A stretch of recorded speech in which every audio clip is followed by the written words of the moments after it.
parole est à présent à monsieur Jean-Yves Leconte pour le groupe socialiste, écologique et républicain.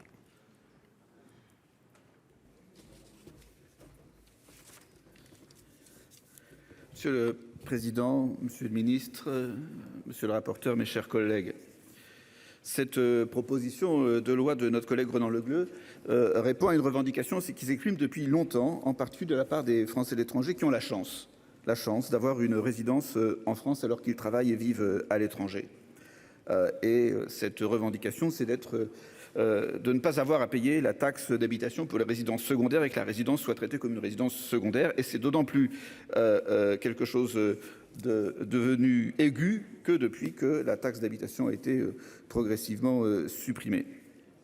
Toutefois, je voudrais à ce stade de la discussion rappeler le courrier qu'a envoyé notre collègue, pour ceux qui sont représentants des Français de l'étranger, David Franck, le conseiller des Français de l'étranger d'Ukraine, qui a envoyé à Olivier Becht une lettre fin février témoignant de l'importance pour les Français et les Françaises qui sont dans des zones difficiles, d'avoir la capacité de pouvoir avoir une résidence où ils soufflent. Pas nécessairement de se replier définitivement, mais de souffler et d'avoir finalement un abri. Il évoquait la situation, bien entendu, qu'il a vécue et qu'il vit avec les Français d'Ukraine depuis un an. Il évoquait l'Éthiopie.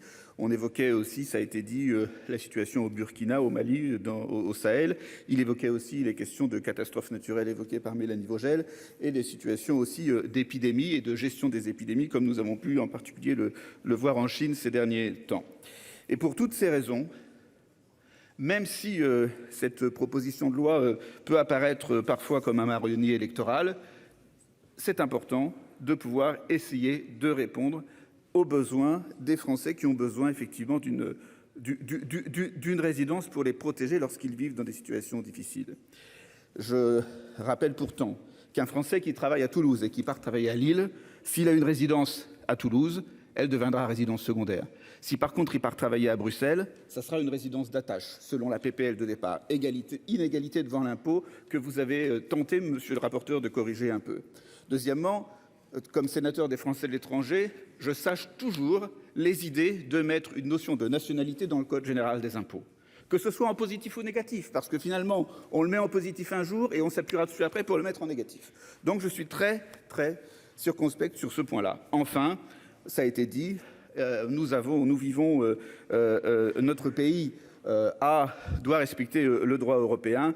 Et que serait-il des ressortissants de l'Union européenne qui auraient une résidence dans notre pays? Faudrait-il les traiter comme des Français ou pas? Ces sujets, il faut aussi les prendre en compte lorsque nous abordons cette question. C'est la raison pour laquelle nous voulons dire malgré tout que malgré les observations qui ont été faites, malgré ce qui a été dit sur la question des zones de logement en tension, nous avons la conviction qu'il est possible de concilier cet objectif de solidarité avec les remarques qui ont pu être faites en matière d'exigence d'égalité devant l'impôt et de droit européen. Nous saluons le travail du rapporteur sur ce point, même si nous considérons que celui-ci mérite d'être encore progressé. D'abord parce qu'un dégrèvement global nous semble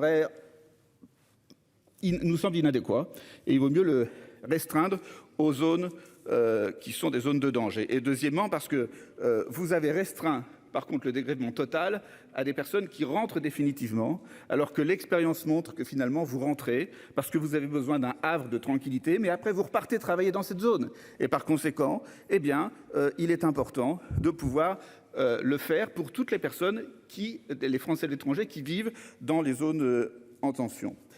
Et c'est la raison pour laquelle nous avons proposé cette notion de zone rouge dans le cadre des conseils aux voyageurs du ministère des Affaires étrangères, même si cela pourra bien entendu évoluer au fur et à mesure de la discussion, de la navette et de la réflexion du groupe de travail, parce que c'est une notion qui est celle du ministère des Affaires étrangères et qui rentrerait dans le Code général des impôts, ce qui n'est pas automatique au niveau légistique. Mais en tout état de cause, nous considérons qu'il faut avancer sur ce point, compte tenu de la situation des Français qui vivent dans les zones difficiles, en particulier les zones rouges. C'est la raison pour laquelle, au bénéfice des amendements déposés, nous soutiendrons cette proposition.